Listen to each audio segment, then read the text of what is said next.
Welcome to Love Will Love, a place where emotions meet stories. Here, we explore love, mystery, and the moments that change our lives forever. Every episode is a new journey. Are you ready to feel it? Don't forget to subscribe, like, and join us for the next story of Love Reborn. We met in college, sophomore year. She sat next to me in Psych 101, twirling a pen, eyes focused like the world might slip away if she blinked. After class, I cracked a joke about the professor's monotone voice, and she laughed, a sound that felt like the first warm day of spring after a brutal winter. We ended up grabbing coffee, talked for hours about nothing and everything, favorite bands, childhood pets, the meaning of life at 2 a.m. We lost track of time until the barista politely kicked us out at closing. I fell for her fast, stupid fast, like I jumped out of a plane without checking if I had a parachute. And for a while, it felt like we were both just free-falling together. Adrenaline and joy, and that crazy rush of new love. She made me feel alive in a way I hadn't in years. Like every day had color again. I didn't know then how dark her world could get when those colors faded. I remember one night, early on, we snuck into the campus pool after hours, just the two of us under a sky full of stars. She danced around the shallow end, water up to her knees, laughing like a little kid. We ended up lying on our backs on the cold tiles, holding hands, watching the constellations through the glass roof. She whispered that she wished life could always feel that light, that free. I squeezed her hand and promised I'd always try to make it so. I meant it. I had no idea what we were in for. The first time I realized something was wrong, we were supposed to meet up for a movie. She never showed. I found her back at her dorm, curled up under a blanket, lights off, phone off, eyes red. I remember touching her shoulder gently and asking what happened. She just said, "I'm tired." Not the kind of tired you fix with a nap. It was soul tired. I sat with her all night in that darkness. No movie, no conversation, just my hand on her back, letting her know I was there. In the morning, she kissed my cheek and thanked me. But she didn't explain. I didn't push. Maybe I should have. Over the next few months, the roller coaster started. One week, she'd be the vibrant girl I met, laughing, planning spontaneous midnight trips to the beach, dreaming out loud about our future house with a golden retriever. The next, she'd withdraw, cancel plans, go silent for days. I would knock on her door, heart pounding, not knowing which version of her I'd find on the other side. Sometimes, she let me in, and we'd lie there, her head on my chest, as she whispered that she felt broken. Other times, I'd hear her muffled sobs through the door, and she'd tell me to just go, please. That killed me. I wanted so badly to fix it, to fix her. But love doesn't work like a magic wand for mental health. I learned that the hard way. Still, I tried. God, I tried. I'd bring her favorite takeout when she wouldn't leave bed. I'd text her cheesy good morning messages, even if I knew she might not read them for days. When she had insomnia, we'd walk around campus at 3 a.m., hand in hand, the world asleep except us. Those nights felt stolen from a dream, quiet sidewalks, her squeezing my hand whenever a sudden thought scared her, me gently reassuring that it was okay, that we were okay. Except, we weren't, not really. Her darkness would always creep back in. It was like loving to people, the happy-go-lucky girl who lit up my life, and the quiet, hurting soul I desperately wanted to save. Eventually, the weight of it all started crushing me too. I stopped hanging out with friends as much, always on alert for her next breakdown. My grades started slipping because I spent more time worrying about her than studying. I didn't resent her for it. I chose it. I just didn't realize how heavy it would get. The breaking point came on a rainy Saturday in April. We had planned a day trip out of town. She was excited about it all week. I thought she was doing better. But that morning, she wouldn't get out of bed. She stared at the wall and just said, "I can't today." I tried everything to encourage her. Gentle words, then pleading, then frustration. I raised my voice, immediately regretted it, and she flinched like I'd struck her. I had never yelled at her before. She sat up, tears in her eyes, and told me maybe I should just leave. That she was only dragging me down, that I should be with someone normal. That word hit me like a slap. Normal. I told her I didn't want normal. I wanted her, broken pieces and all, that we could glue them together. She just shook her head, crying, and said, "You can't fix this. You can't fix me." I remember my throat burning, a lump of helplessness I couldn't swallow. She looked at me with those hollow eyes and said, quietly, "I'm sorry. I love you, but I can't do this to you anymore." I didn't know what to say. I held her as she cried, my heart splintering with every sob. When she finally calmed, I left her dorm, walked out into that cold rain, and felt something inside me break. It was over. She was letting me go. I wanted to scream at the sky, punch a wall, do anything to not feel the pain that was flooding in. Instead, I went home and just ... fell apart. I didn't leave my bed for days unless I had to. Heartbreak tainted everything. My favorite pizza tasted like cardboard. Even my coffee had lost its warmth. I found one of her hoodies in my closet, the yellow one she always stole from me, and I slept in it like a security blanket. It still smelled faintly of her shampoo. It made me miss her even more, but I couldn't let it go. I dreamed about her almost every night, and every morning when I woke up and remembered she was really gone, it hit me all over again. I screened calls from friends, let everyone go to voicemail. I ignored my own aching soul. It felt like someone had carved my chest hollow, like my purpose was suddenly gone, because loving her had become my world, and without her, I was lost. Weeks passed, summer came. She went back to her parents' place. I stayed in the city for an internship I barely showed up to. We texted a few times, polite, careful check-ins. "Hope you're doing okay," that kind of thing. It was torture. I kept my phone volume up, just in case. Every time it buzzed, my heart would leap, hoping it was her. Usually it wasn't. I wanted so badly to tell her I wasn't okay, that I missed her like hell, but I was afraid saying that would just make her hurt more. So I'd settle for, "I'm here if you need anything," and nothing more. More than once, I typed out a long message at 2 a.m., pouring out everything I felt. How worried I was, how nothing made sense without her, but I never hit send. I'd delete the words, telling myself she was better off without the burden of my feelings. And she never said she missed me. I don't know if that made it easier or harder. Sometimes I'd see a post of hers on social media, a sunset she captured from her bedroom window, a quote about feeling numb, and I'd lie awake worrying, wondering if she was really okay. Her parents knew she struggled, but they thought she just needed to think positive or pray it away. They didn't really understand. I think that's why she kept them at arm's length, why she didn't lean on them even when things got bad. By fall, we drifted into an awkward silence. Not friends, not lovers, just two people who shared everything, and now were strangers with memories. I threw myself into finishing school, graduated a semester early, took a job in the city an hour away. I thought maybe distance would help me get over her. Clean break. It didn't. I'd think I saw her in crowded streets, catch a glimpse of hair like hers, or hear a laugh that sounded just the same, and my heart would leap before reality set back in.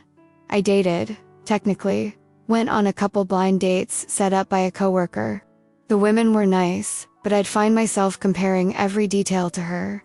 Her smile, her sarcasm, the way she knew how to calm me down when my own anxiety flared up.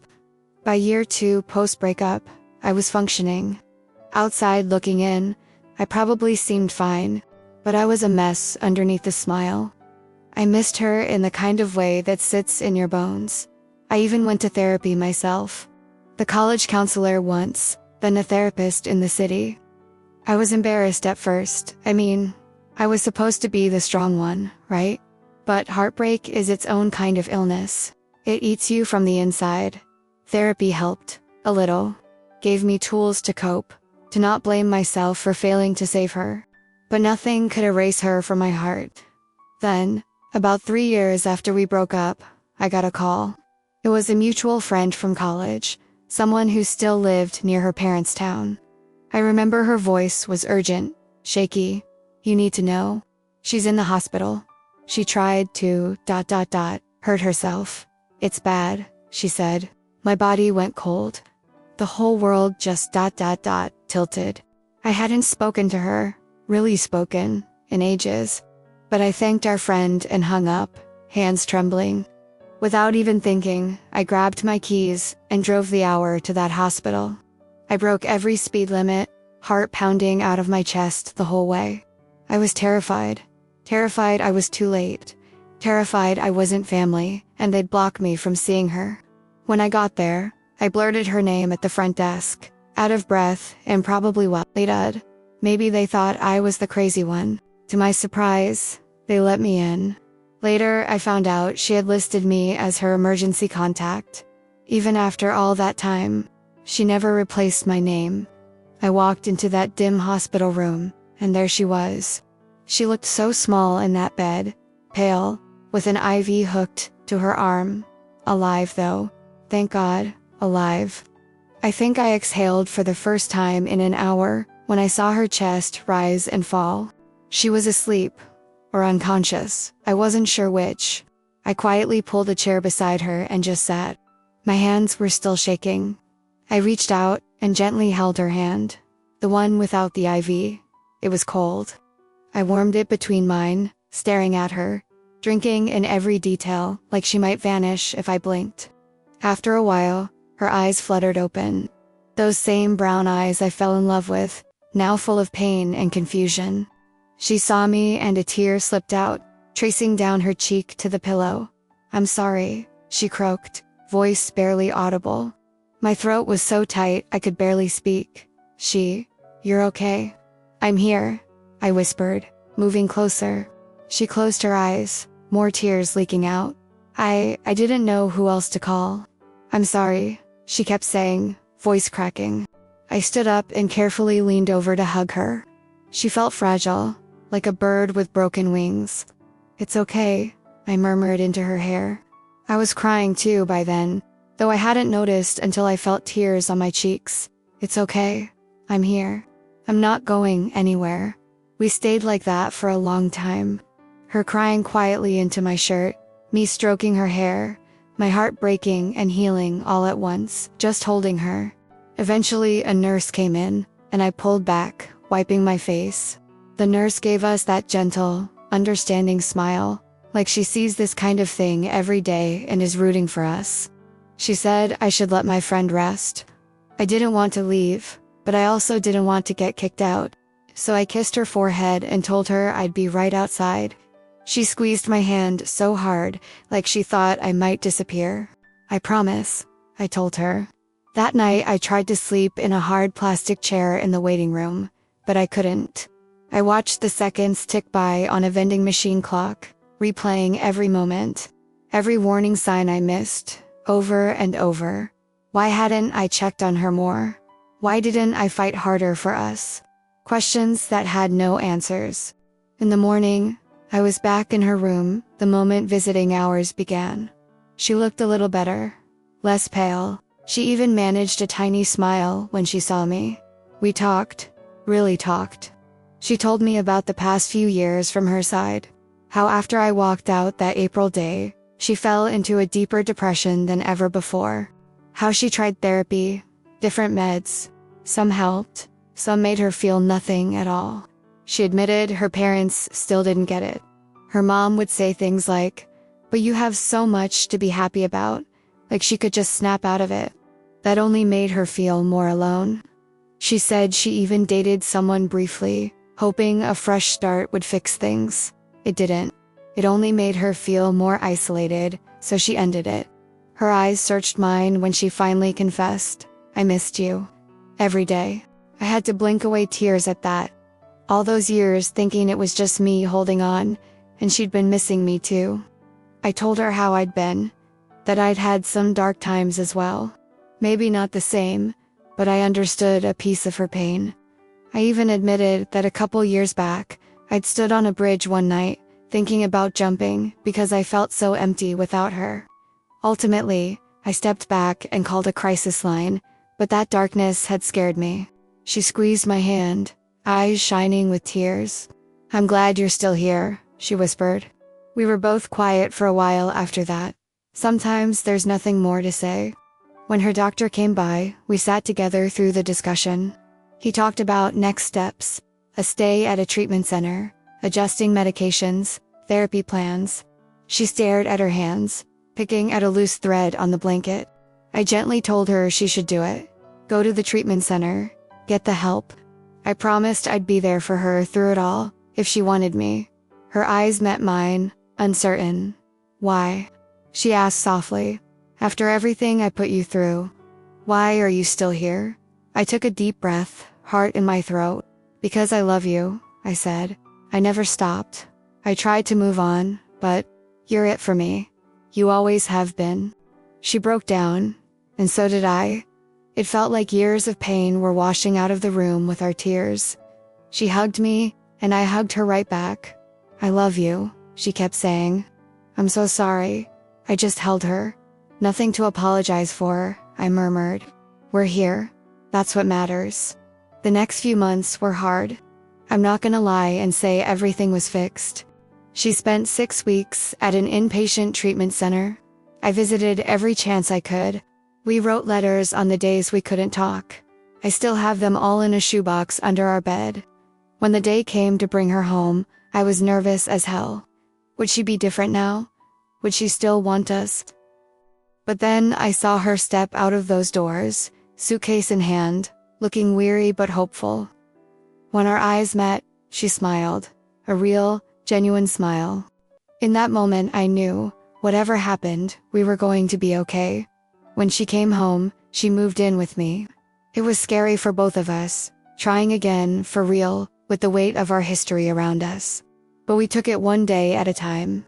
Medication and therapy became as normal as brushing our teeth or doing laundry. We set up little routines. If one of us felt low, the other would gently ask, "Scale of 1 to 10, how bad is it?" Sometimes it was a 2, sometimes an 8. But we talked about it now. No more hiding. There was one night, maybe a year after she moved in, when I woke up at 2 a.m. and found her sitting on the bathroom floor, back against the tub, crying into a towel. It was the first major depressive wave since she'd come home. I sat down beside her on the cold tile. I didn't say a word, just wrapped an arm around her. She tensed for a moment, then realized it was me and collapsed into my side. "I'm sorry," she whispered. "Don't be," I said softly. "What's wrong?" She took a shaky breath. "I'm scared it'll never stop, feeling like this." I held her tighter. "I know, but I'm here, okay? Even if it doesn't stop, I'm not going anywhere." For the first time, she didn't try to put on a brave face or push me away. We stayed on that bathroom floor until her tears slowed and the dawn light crept under the door. It was a long night, but we got through it together. Afterwards, she told her therapist about it and got her meds adjusted. It wasn't the last rough night, but each one that came, we faced hand in hand. We also laughed. A lot. There's something about almost losing someone that makes the little moments sweeter. Making pancakes at 2 p.m. on a Sunday just because. Dancing in the kitchen to old 90s songs. Binge-watching terrible reality TV and mocking the contestants together. Every day, I chose her, and she chose me. And slowly, that roller coaster evened out into gentler hills. 2 years after that hospital visit, I proposed. It wasn't flashy, just us at the park, under the oak tree where we had our first picnic back in college. Her eyes went wide, and for a second my heart froze, worried she'd panic. But then she laughed through happy tears and said yes about 5 times before I even finished asking. Our wedding was small, just family and a few close friends. She giggled through her vows and I cried through mine. Now we've been married for 5 years. We even adopted a golden retriever from a shelter last year. Finally got that goofy, slobbery piece of the dream she used to talk about. We have our ups and downs, sure. Her depression didn't vanish. My anxiety still likes to poke me in the ribs at 3 a.m. some nights. But we face it together. Team us versus the problem. never against each other. We still go to couples therapy once a month, like a little tune-up. Honestly, I think every couple should do that, mental health issues or not. We also started a tradition. Every year on the anniversary of that hospital day, we do something special. Not to celebrate the pain, but to celebrate that she's still here. That we're still here. Last year, we hiked up a small mountain at sunrise. She stood at the peak, arms wide against the pink sky, and told me it was the first time she'd felt truly happy to be alive in a long time. I'll never forget that. People ask me, was it worth it? Going through all that. They see the hard parts of our story and wonder if I might have been happier with someone less complicated, an easier love. I tell them this: every love story has its storms. Ours had hurricanes. There were times I thought I'd drown in it. Times she did too. But we held on to whatever we could. A fragment of hope, the memory of a laugh, the promise of a better tomorrow, until the floodwaters receded. Was it worth it? Absolutely. Because she's not just someone, she's the one. Loving her is part of me, as natural as breathing. I couldn't stop if I tried. And trust me, I tried once, and it nearly broke me. So here we are. Our love was never a fairy tale. It was a fight, a roller coaster in the dark, with no safety belt at times. But she was worth every twist and turn. Sometimes life doesn't give you a perfect love at the perfect time. Sometimes it gives you a broken person, and you're broken too, and together you make something a little less broken. Sometimes it gives you a second chance when you least expect it. We took ours. And if there's one thing we've learned, it's that even the darkest storms do end. And the sun ... The sun feels warmer after the cold. We learned to love each other in the sun and in the rain. That's our story.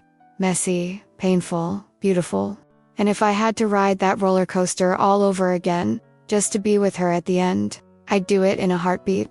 If this story touched you, don't forget to like, subscribe, and share your thoughts in the comments.